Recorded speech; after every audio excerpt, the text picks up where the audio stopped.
So recently, Toyotarou did an interview where, for the first time ever, he gave his real opinion on Goku as a character. And I found this really cool article on Twitter from Anime Explained. If you guys want to go follow them on Twitter, I really enjoyed this thread. So I just wanted to make this video breaking down what they said, because this is very, very similar to what I have said in the past about Goku's character. And of course, it's going to be cool to get to read and experience the current artist and partial author of Dragon Ball Super's manga's opinion on Goku as a character. That's very important for the future of Dragon Ball.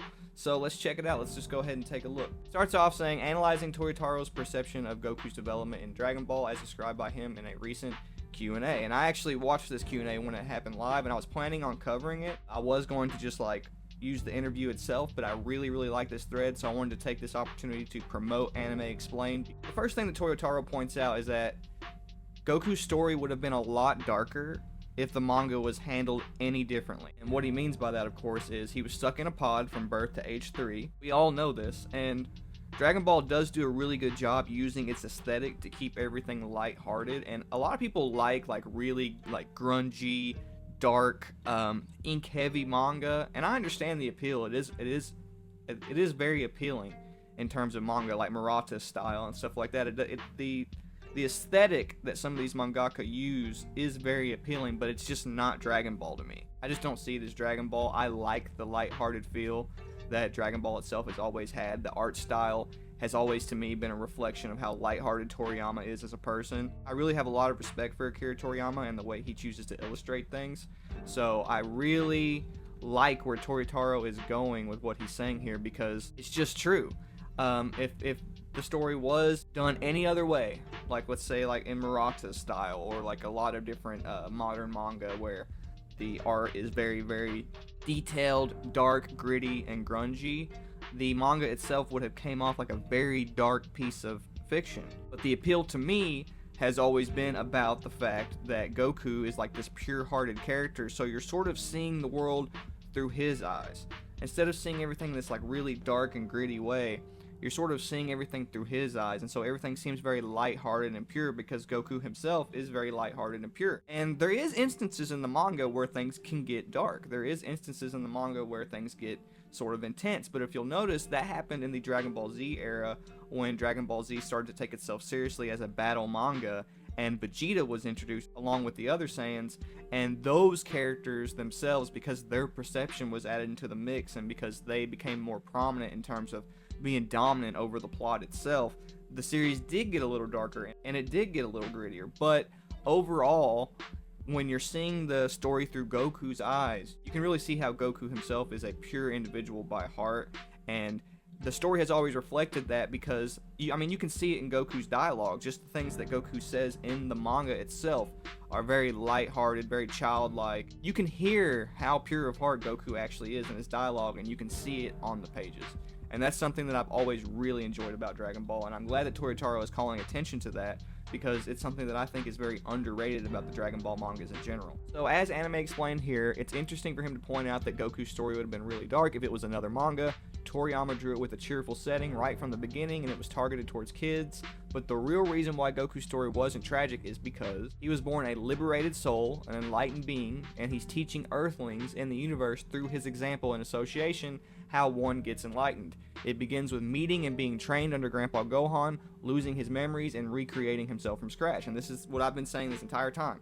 The reason that the story is handled the way it is because the story is about Goku bringing everyone to his level of consciousness, his perception. So the more Goku has his classic effect on the characters around him and his environment, you can really see the difference that it makes. He's essentially extending his consciousness to the entire universe, and you can actually see this after the ending of every arc. Whenever Goku has his classic effect on the characters around him and his environment, you can see how much he changes things. You can see how much he actually changes planet Earth. So pointing this out here is very, very, very important, because it's essential to what Toriyama was trying to portray for Goku's character. The lightheartedness that Goku himself expresses is an extension of the fact that he's an enlightened being, extending his consciousness and who he is to the rest of the multiverse, and essentially causing them all to become more like him. And I really like how Toriyama chose to have Goku be a pure-hearted character who actually affects his environment in such a way because it really complements and expresses the difference between who the Saiyans used to be and who Goku is, because whenever the Saiyans were stomping around destroying everything, you can see firsthand the effect that they were having on their environment, and I really like how Toriyama did that. That was very, very creative as a mangaka, and the way he takes advantage of his art and how it complements the storytelling is extremely innovative and just ridiculously cool. So Anime Explained goes on to say, it isn't merely a story about the typical shonen tropes of friendship, courage, and change. It's how the main character has a type of personality that is not only consistent, but also useful in real-world scenarios, as mentioned by Goku's voice actor, Nozawa. So yeah, she has said in the past that the world would be a better place if everyone was like Goku, but funny enough, Akira Toriyama, he fires back by saying the world wouldn't function very well. And they're both right, because the world would be a better place if they had the sort of nature that Goku himself has as an Earthling. If the world all had the same type of nature that Goku had, everybody would be more considerate, they'd be more compassionate, they would be more caring. But Goku's Saiyan side, I think humans have that to a degree anyway, because the Saiyans themselves are a representation of the human ego and the part of human psychology that is actually considered the source of evil within the Buddhist context. So we all kind of have that side to ourselves anyway, but that's what Toriyama means when he says that society wouldn't function very well, because the part of Goku's personality that is dominated by his Saiyan instincts is always looking for a new challenge, always trying to get stronger, and so society would not function very well if everyone was trying to do that the way Goku does. So they're both right in their own ways. So Anime Explained goes on to say, everybody knows Goku's main desire is to get stronger, but the quality of that pure desire is translated to his fellow mates, who in turn get influenced by that pure-heartedness. Toyotarou actually does a great job explaining this. Goku's desire to get stronger is a purified version of the Saiyans' drive to conquer and dominate their environment. So that is the difference between how Goku's Saiyan instincts affect Goku in comparison to how they affect the Saiyans. Goku has the pride of a martial artist, and because he has the pride of a martial artist, it sort of purified his pride as a Saiyan. It's sort of a reinvented version of what Saiyan pride used to be. Goku gained a new form of pride as a martial artist whenever he came to Earth, and it's sort of a purified version of what Saiyan pride used to be, which is about, of course, dominating your environment. And when I say Saiyan pride within this context, I'm talking about Vegeta's idea of Saiyan pride, where you're essentially supposed to dominate and rule over your environment. We of course found out later the idea of Saiyan pride, true Saiyan pride within the plot, is considered essentially having pride in your own species to the point that you're a bit more selfless and you're willing to make sacrifices for your own species, which in itself is a cool happy medium between Goku's pride as a martial artist and the Saiyan pride that Vegeta perpetuated in the original Dragon Ball Z. Bardock's version of Saiyan pride is a cool happy medium between the two. Toyotarou is right. Like, Goku, he does a great job expressing his pure drive to get stronger, and Akira Toriyama and Toyotarou do a good job expressing Goku's purity through the manga. And of course, Goku does want to save the world and maintain peace. Toyotaro's right about this. But the reason you only see that happen when things get really desperate, and they actually go on to explain this a little bit themselves here in just a second, is because it's very similar to what you saw Bardock do in the Granola Saga, but also, I guess the better example would be when Gohan sees someone in danger, and then he just like jumps in despite the fact that he's like a pacifist, despite the fact that he's actually like a ridiculously good person who hates violence on the inside. Goku's compassion for others is compassion on an instinctual level. It's not compassion in the same way that me and you perceive, like the ones that we love and stuff like that. It's not like that. Goku has compassion for all life on an instinctual level, and that's essentially what Toyotarou is trying to say here. Toyotarou goes on to say that most characters want to save the world first and foremost. But when Goku says he wants to be strong, it is rooted in his desire to protect the world and protect those he cares about. He actually expresses this at the beginning of Dragon Ball Super, that despite the fact that he just wants to get stronger, which again is an instinctual desire on his part as a result of his Saiyan pride and his Saiyan instincts being purified, he also consciously knows that he needs to be as strong as he needs to be in order to protect planet Earth. So on a conscious level, Toyotarou is expressing that Goku knows he needs to get stronger to protect those around him. He actually is aware of this on a conscious level, and he does care about others on a conscious level. But when it comes to committing acts of justice, when it comes to actually fighting and killing, to protect those around him. The reason that it's so important that that maintains an element of instinctual action on Goku's part is because Goku cannot kill with conscious malicious intent because he's pure of heart. So because Goku's pure of heart, he can't kill with conscious malicious intent. And so Goku does commit acts of justice, and he is saving the world, and he is taking out bad guys in order to save those around him. He's not doing it with conscious intent. He's doing it with his instincts. He's doing it with his instinct to protect others, and that prevents him from having malicious intentions. That's the reason that Goku can be pure of heart and save everyone and maintain that purity without being corrupted by his idea of justice or his idea of what's right and wrong, because he himself is not developing a personal idea of what's right and wrong. He's just following his instincts. He's just doing what he feels. When he sees someone in danger, he jumps in automatically. That's just how he functions. A great way to think about this, I've talked about this before, but a great way to think about this, it's like taking in a wild animal, taking a wild animal into your household, right?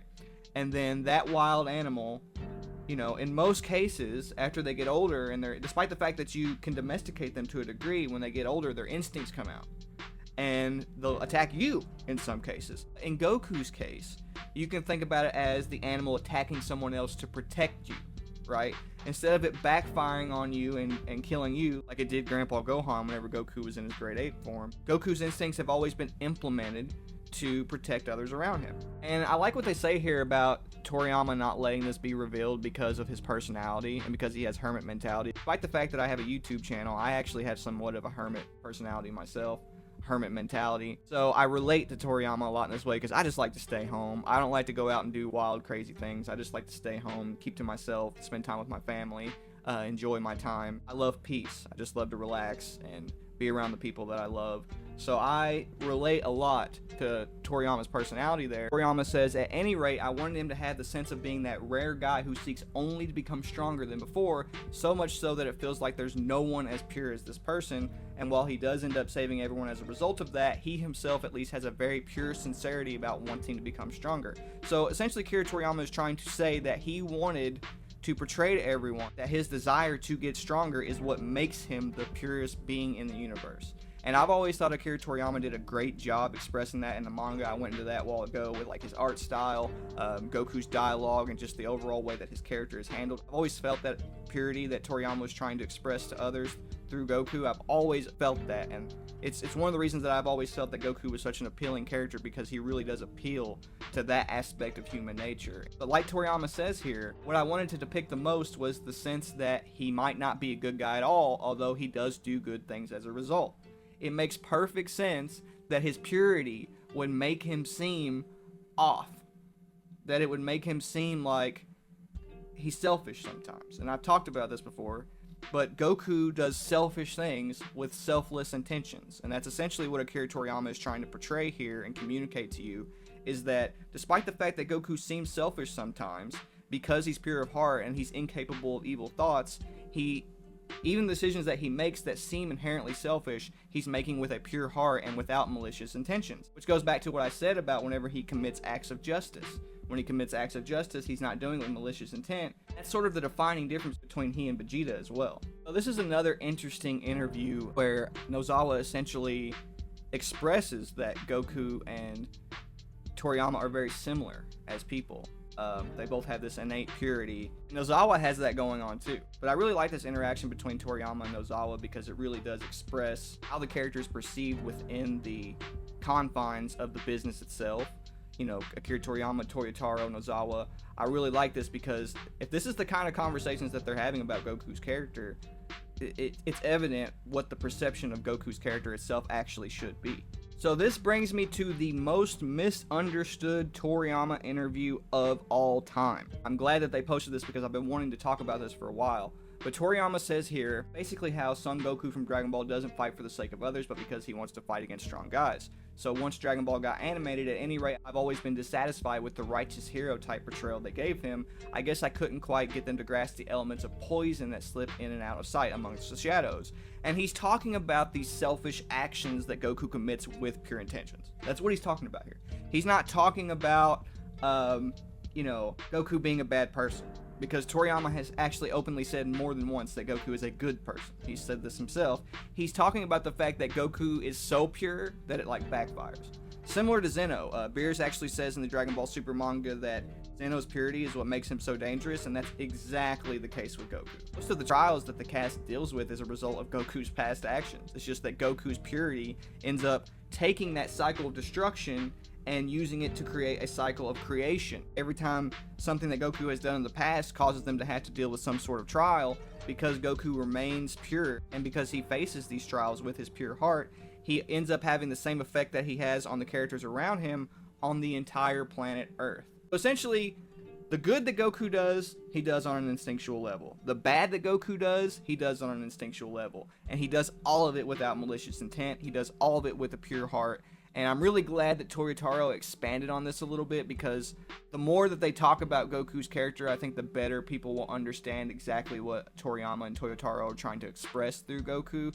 And I'm really, really glad. I hope they do more interviews like this with Toyotarou and Toriyama, expressing exactly the intention of Goku's character, because I think it's important. I think it's important that people understand that Goku is a character who is supposed to reflect the purity of heart. I don't think they could have communicated this any better in the Dragon Ball Super manga than they did with this little interaction between Goku and Beerus, because Goku himself says right here that when he's saving Earth, he's not thinking about it much, which is just their clever way of telling you that he's doing it on an instinctual level, which is ridiculously cool. I've always loved this scene, because this scene was particularly crafted to express to you basically what I'm trying to communicate to you in this video, and I've always thought that this was probably one of the most important interactions of all of Dragon Ball, if I'm being honest. Goku's pure drive to get stronger, his purity, is the entire reason that he's rewarded constantly by the plot. I've talked about this before, I've talked about this in so many different videos, but these panels right here express that probably better than anything else in Dragon Ball. Now, I do think that Vegeta's #1 speech in Dragon Ball Z also did a job expressing this. I also think that Goku being able to ride Nimbus because he has pure intentions as a martial artist and Krillin does not also does a great job expressing this. There is a lot of scenes that express this idea in a very clear and profound way. But this interaction right here is so important for modern Dragon Ball, because it's essentially Goku telling you, hey, I'm just following my instincts. I'm just doing what I feel is right. I don't think about it too much. Because if he thinks about it too much, he's going to do what Beerus got erased for. He's going to develop a conscious, moral sense of justice.